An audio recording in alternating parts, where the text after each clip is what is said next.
Hello friends, in this chapter, in this class we'll discuss about general properties of matter. So even though this chapter or this concept belongs to physics, so these type of concepts we're going to come across in chemistry also for that reason. So like elasticity, pressure, laws of flotation, Archimedes principle, even this density, surface tension, viscosity and capillarity. So we're going to study them in chemistry also. So for that reason, so for the sake of convenience, we're going to study them even though they are part of physics. So let us start. Elasticity. So elasticity is such a property in which if we apply some deforming force, after removal of that force, the body acquires its original shape and size. So this property is known as elasticity, right? So we're going to say that the steel is more elastic than rubber, because if we apply some force on a steel, so it's going to recover all of its original shape and size as compared to this rubber. So for that reason, steel is more elastic than rubber. So then it is pressure. So pressure is nothing but force applied on a unit area. So its units are Newton per meter square. So it is a scalar quantity. So then comes this concept which is known as atmospheric pressure. So this atmospheric pressure is measured by barometer. So here we're going to get some cases. So if there is a sudden fall in barometric reading, so then this indicates storm. If there is a slow fall in barometric reading, so this indicates rain. If there is a slow rise in barometric reading, so then it indicates clear weather.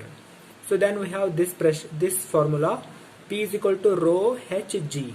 So this pressure exerted by liquid is equal to, rho means density, H means height of the liquid, so then G means acceleration due to gravity. So here we have one more concept.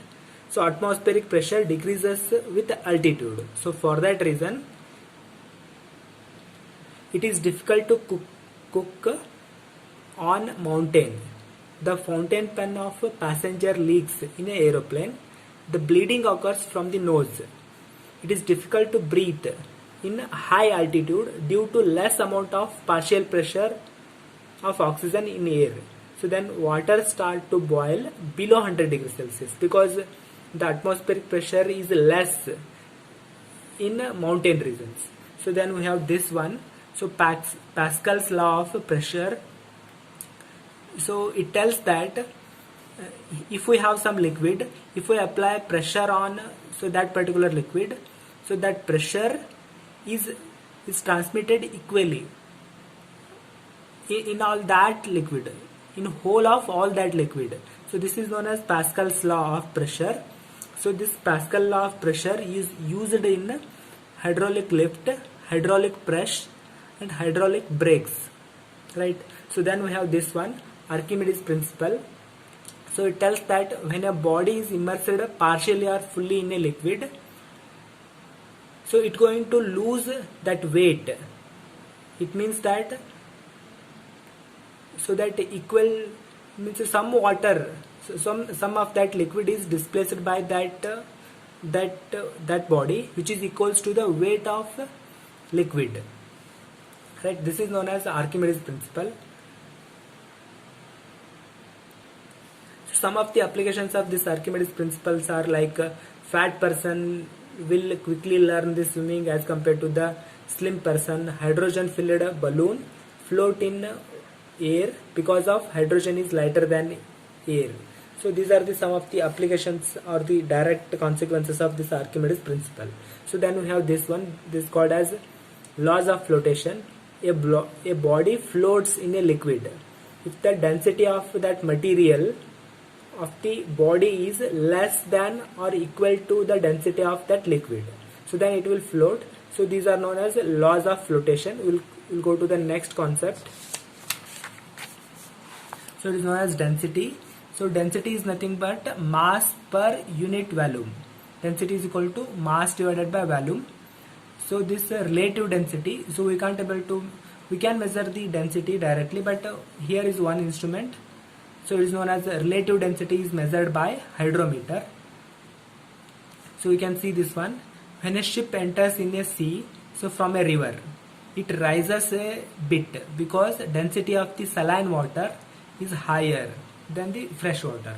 So then we have this concept is known as surface tension. So surface tension is nothing but the property of liquid by virtue of which it tries to minimize its free surface area is called as surface tension. So surface tension is nothing but force acting normally on a line, imaginary line drawn on that surface of liquid. So this is known as surface tension. So then we have this one. So this surface tension decreases with rise in temperature and becomes zero at a critical temperature. So surface tension of a clean water is higher as compared to the soap solution. It means that if we dissolve soap in a liquid or that water, so surface tension of that particular liquid or the water decreases. So then we have this one. Raindrop form spherical shape due to surface tension. So then we have this one, which is called as cohesive and adhesive force. So if the force of attraction is between same substance, then it is called as cohesive force. If the force of attraction between the molecules of different substance, then it is called as adhesive force. So then we have this one, capillarity. So